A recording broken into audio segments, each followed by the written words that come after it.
Welcome to our next water session. It is called Riding the Current of Your Career.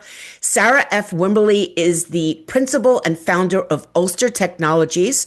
With 20 years of experience in marketing and technology, she partners with individuals and organizations to align people, process, and technology using enterprise architecture and MarTech strategy to drive organizational change and measurable business outcomes. Welcome, Sarah. Thank you. I'm sure, I guess the first question I get is what even is an enterprise architect? I'm sure a lot of eyebrows went up with that since it's not necessarily a common design, a print marketer type of role. It's definitely more of an IT role. But thankfully, I am one now and absolutely kind of roll back to my days as a graphic designer and kind of building that foundation. So an enterprise architect, kind of the long and short of it, is a person who traditionally sits in IT. I actually work more on the marketing side of the house, but we solve complex problems really from the top down. So we're looking at or an organization or a division kind of at the 50-foot view across people, process, and technology. Sometimes within a division or an organization, usually several hundred people, multiple systems, lots of data. And we do our best, thankfully most of the time pretty successfully, to connect business goals and strategy or even present day problems and challenges with the technical infrastructure and the data to really make all that happen. So in a lot of ways, enterprise architects is a job that you probably have in your organization. You might not have worked with them or worked too much with them, but we are sometimes a role that leaders don't know that they need us or the people that think like us until it's too late, which can sometimes mean silos or overly burdensome processes that ultimately cost leadership and budgets way too much. And as a marketer, you might see this just with bad data, duplicative data that might be clogging up some dashboard reports. And something that is seemingly as simple as that really might have pretty complicated root causes that someone like me as an enterprise architect could come in and make heads or tails of and hopefully recommend some solutions to actually fix that and move it forward. So a little bit kind of the digest version of my background. I have a bachelor's degree in graphic design. I also won't date myself and share when I graduated, but it was many moons ago. But thankfully that foundation of going through a creative background and also going through hands-on internships really gave me that foundation to think outside the box and ask questions and challenge the status quo in a constructive way, and sometimes ask the tough questions where other people are probably thinking it but aren't necessarily able to say it out loud, or whether they're not able to verbalize it or they don't have the confidence to say it out loud. Thankfully, being in going to an art school where open critiques were commonplace and having discussions on what people's thoughts and opinions were in a very open, collaborative way was a really great foundation for moving into this kind of work. I put my own one in the chat with Joanne's layoff question. I was laid off from Kodak. It did still exist when the housing bubble burst. And unfortunately, that meant that I didn't have a full-time job anymore, but I am pretty scrappy and cobbled together some part-time jobs and freelancing for actually about 4 years until I was able to find a new permanent full-time job. And for the last 14 years or so, I've worked primarily in healthcare. And I actually originally started in web development, went into coordination, was a business systems analyst, and then a technical PM.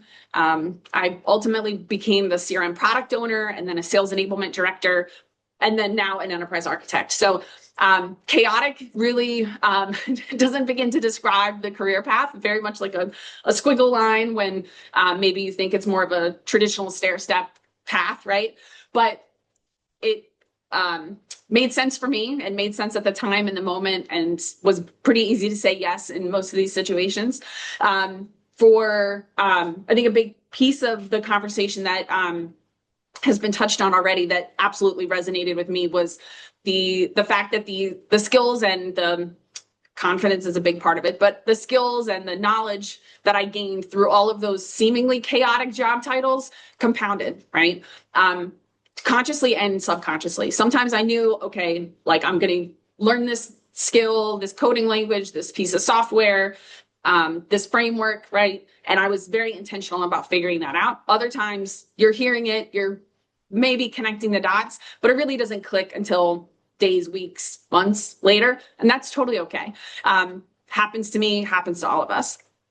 But really what I guess the big advantage for attending things like this with Girls Who Print, or even, professional development in general, all of those things, the more you hear, the more it lands, the more it kind of compounds and builds on your own expertise and knowledge and interest, right? And about 2 years ago, I stepped into my formal enterprise architect role and also founded Ulster Technologies, which is an independent consulting firm that I support primarily nonprofits, but happy to work with anybody. But really, despite having more on my plate and being incredibly busy, I've actually found a better work-life balance because I've been able to be more intentional with how I'm spending my time and found ultimately a better kind of purpose and compass point for myself to be more intentional with how and where I spend my time. So, which dovetails pretty nicely into kind of our first thing. So, finding purpose, I think, was a big piece that I was missing at different points in my career. Early on in my career, I was a graphic designer. It was very project-based, very task-based. Lay this out, build this artwork, make these edits, build this webpage. It was pretty cut and dry, and I got bored pretty quickly. Thankfully, I was in a position where I was able to raise my hand for things, whether I knew what I was doing or not. And I had people that were willing to include me in conversations and willing to include me in projects, just even to listen in and to learn, which absolutely gave me that, kind of knowledge consciously and subconsciously, which has helped me since. But in the last few years, finding that purpose has been a big, I guess, driving force for me to be able to be more engaged in the things that I'm choosing to spend my time in. I've found it a lot easier for myself to collaborate with other people and have more constructive conversations. I find it a lot easier to make decisions, right? Prioritize my work and my life, and makes, honestly, easier to say no to things, which for me has always been pretty difficult. So I would encourage, you all, if you don't necessarily have something explicitly that you're working towards, find it. It could be many things. It could be something even you think is silly, or silly, other people might find silly, but it's not silly to you because it's the thing that you're driving towards and your purpose, right? And for myself, in late 2024, I was looking for this purpose, right? End of the year, looking for a new professional development goal for 2025. And I wanted to have something that was more than, just a certification I would get or like a personal project and, maybe even going back into freelancing. I needed to do something that was more exciting, bigger. And I decided to tackle my scary thing, which is public speaking. Hence why I'm here, right? Actually, I'll use, the time that I believe I have left to talk through the kind of a digest version of one of my most requested talks to date, which is 3 lessons from a woman in enterprise architecture. So, and I'm so glad that some of these themes have already come up because what I'm going to say is not rocket science, but hopefully packaged in a good way that kind of sums it all up and kind of connects the dots for you all, just like I do in healthcare tech today. So the first lesson that I share and I'll share with you guys is be curious. This matters because it's pushing us to dig deeper. We're validating our assumptions. We're challenging the status quo, right? And we are trying to solve challenges creatively at the root cause. So what this really means is we're challenging,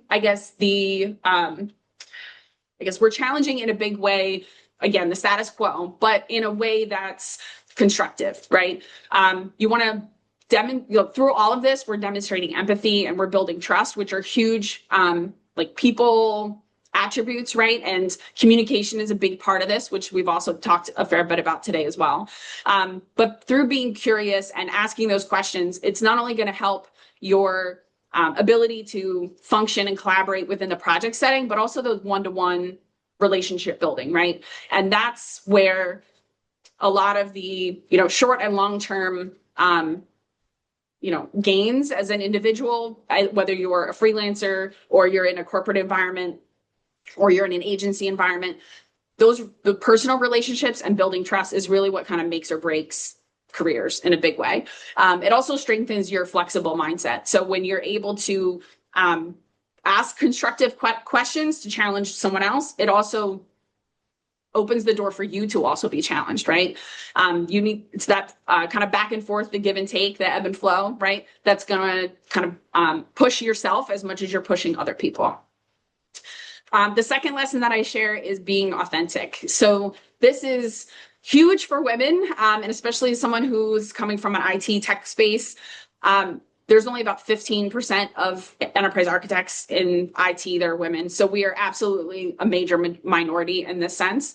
And in a lot of ways, being authentic at work is a huge challenge for women in general, right? We are under a lot of pressure to perform or conform to expectations of other people. But when we are ourselves at work, we are able to let go of all that, let go of the mental pressure. Hopefully that means you're less stressed, right? And allows us to focus on building those relationships with individuals and in the right way for the right reasons, right? And if you're not able to be authentic and be yourself at work, huge red flag, right? Maybe you want to take yourself out of that equation, to be totally honest.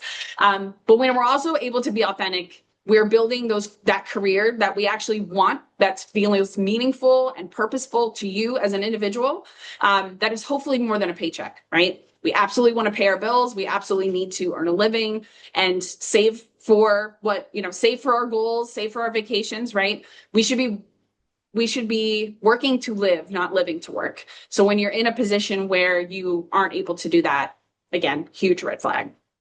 And when you're also authentic at work, hopefully you're building your own confidence, right? You're coming into the office, you're coming into meetings where you're comfortable asking those questions, you're comfortable challenging the status quo, and ultimately building influence. And then last, but certainly not least in this, modeling the permission for other people to do the same, right? So when you are comfortable in the space, asking questions and being yourself, whether it's in a meeting, in a one-on-one, in an online presentation, right? It's opening the door for the next person to do the same thing, whether it's a woman, a man, underrepresented colleagues, whomever, right? When they see that it is possible for someone else to do the same thing, the door is absolutely blown wide open. So to make this happen, I guess a small act beyond just asking a question when you're curious, right? An easy thing to do that's not complicated, but shows your intention to be authentic is to lift other people up. So a quick example here is if you're called on in a meeting and you know the answer to the question, but the subject matter expert or the person who is actively doing the work or the task is also on the phone, say their name, repeat the question, and tag them in, right? It doesn't show any negative light on yourself, but it's giving the other person who might not get as much limelight as you, the limelight and the attention, right? So it's lifting other people up for all of the right reasons, right? The third lesson I'll share is be flawed, which is absolutely challenging every day for a lot of folks, myself included, because that means we have to acknowledge our flaws, right? We need to be open to the fact that we are not perfect. We make mistakes, right? There's opportunities to grow, but it's not a bad thing, right? Because we are all in that boat together, right? There's absolutely not a single one of us that is perfect. And this opens the doors for opportunities and gives us our own kind of professional development roadmap, right? Because we all have something that we could do better. We all have ways we can grow and learn and improve, right? But everybody's roadmap is different. So even if you and a peer have the same job title, similar level of experience, right? Your interests and your, purpose could take you in totally opposite directions. And that is totally okay. But knowing that your roadmap should exist for yourself and might take you only, only 2, 3 years in the future, right? And then the rest is a little foggy. That's totally fine. But having that roadmap and being able to internally or even in writing to yourself, acknowledge those flaws is a huge, great importance to kind of move your career forward. Ultimately, that reduces your risk of exhaustion, right? Because you're not necessarily trying to perform, pretending to be perfect, right? Faking it. I guess putting yourself in a position where you're pretending to be somebody you're not, right? Just like being authentic. And then it ultimately also fosters innovation and risk taking. So when we are able to be in a workspace or on a project where it's comfortable to when you're able to make mistakes, hopefully you're not comfortable making mistakes, but you're able to make a mistake and learn from it. That is absolutely a far more positive working environment than working in an environment where any mistake is, you're getting that manila envelope, right? We all, if you work in an agile environment, we work in sprints for a reason, right? Tech, IT teams and a lot of corporations and in agencies even that I've seen work in 2-week sprints, 3-week sprints, right? And the intention of that is to keep the work moving. But if you test a campaign in a few weeks, you want to figure out if that's working pretty quickly, right? You want to get the learnings, make adjustments, and you fail fast and you cut it off and you try something different, or you figure out quickly that it's working and you throw all your money in that bucket and it takes off, right? But we need to be able to be in a safe space where acknowledging openly and within realms of comfort that we made a mistake, and being in a position where our managers and leadership is not necessarily backing up that bus on top of us, right? So for this one, I would absolutely challenge or kind of suggest as kind of like the big takeaway here is to ask for feedback, right? Don't wait for your annual review to ask for feedback. You can ask for feedback as often as you would like. And I would ask for specific feedback. So if you're new to managing or running a meeting, or if you're new on a particular type of task or new on a particular piece of software, ask a few people one-on-one specific feedback about that specific thing. And you being open to that, hopefully you will get more constructive feedback, and then you can kind of incrementally grow as if you're in your own kind of professional sprint, right? It also allows, just like with being authentic, models the permission for other people to also ask you for feedback, which ultimately builds trust, ultimately builds those relationships. So hopefully if there's future opportunities, you fit the mold as far as what they're looking for with, from skills and experience perspective, you're the person that they think of and you get tapped on the shoulder.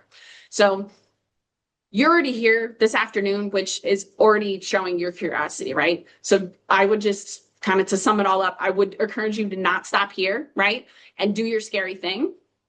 In the chat, if it hasn't been shared already, there will be kind of a little, a link to a summary of kind of the lessons that I've shared, right? And then also how I tackled my scary thing, which public speaking, right? Still a little nerve wracking, but we're getting there. And kind of how I approached my scary thing so that you can too. And a big piece of this is accountability to yourself, right? And writing it down, keeping score with yourself, and kind of holding that accountability to yourself individually. But a big piece of that is getting an accountability partner. So if you want one, you're welcome to reach out to me on LinkedIn, and I would be more than happy to kind of hear about your scary thing and support you kind of going forward. So thanks. That was absolutely incredible, and you did a great job. So I'm glad your public speaking risk taking is taking off. The feedback thing is so interesting in so many ways, because I am a person who never went out for feedback. I just didn't. And when I started doing it a few years ago with these conferences, because as somebody who produces them, I'm like, of course I know the best way of doing things. And the feedback from the people experiencing it is never like this was not a good exchange of my time, but it was the question that says, how can we improve? And Mhm. every suggestion that has ever been given, I have implemented because Yeah. they were totally right, including this conference. Somebody had given feedback that it was unfortunate that we had a big online conference in March and a big one in November, and there was nothing in between. And I was like, they're right, but I just never A huge thought. opportunity. Yeah. Yes, I Yeah. never thought about it. So here we all are today. Also, in the realm of feedback, we've been putting feedback surveys in the chat all day long because we want to know everything about how you experienced the conference. So take Sarah's advice and go give us some feedback. You'll be back for the panel. Thank you so much for your time and your knowledge sharing and for answering the call with your Google alert.